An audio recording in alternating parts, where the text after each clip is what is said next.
188 kilometres separated Zakopane and Krakow, and the final start and finish towns of this 77th Tour de Pologne.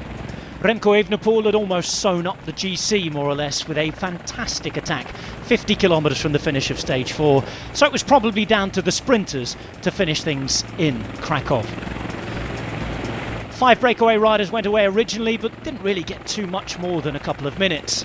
A couple of attackers joined them, and there were 7 away with 30 kilometres to go and a gap of 1 minute and 2 seconds.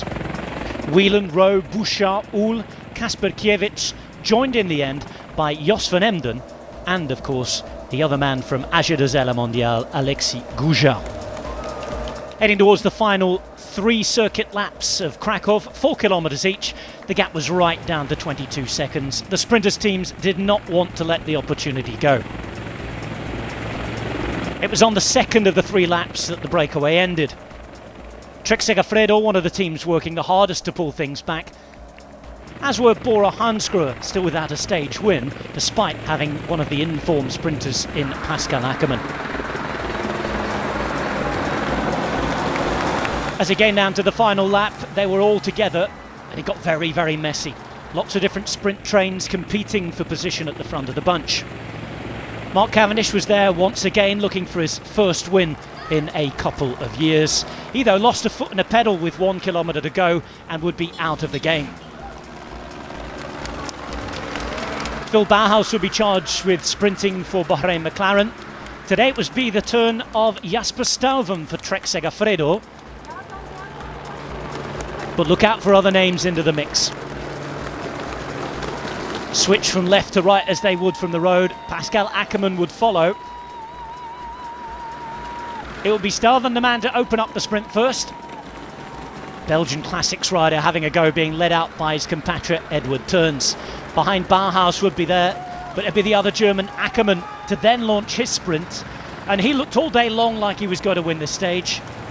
But look for the man in the blue and white, Davide Ballerini, who had never won a World Tour race until this point, hitting the front, staying at the front, and winning after 4.5 hours in the saddle. A great end to what's been a strange week for the Koenig Quick-Step. The worry on day 1 with the health of Fabio Jakobsen. The better news that came a couple of days later. 48 hours. It's been pretty brilliant for them, hasn't it? Remco Evenepoel with a performance on day 4. Davide Ballerini finishing it off here as Evenepoel took the GC.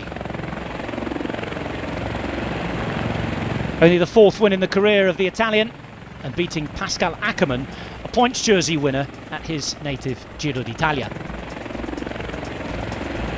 So Ballerini from Ackermann and Dainese, with Gibbons and Philipsen completing the top 5.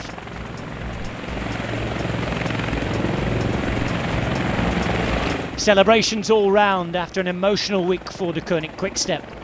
They win the GC at the Tour of Poland for the first time in their history as a team, and the Remco Evenepoel 4 stage races, 4 stage race wins, but this is the first time he's ever done it in a World Tour race. His margin of victory, a big one. 1 minute and 52 seconds over Jakob Fuglsang. Simon Yates completed the podium.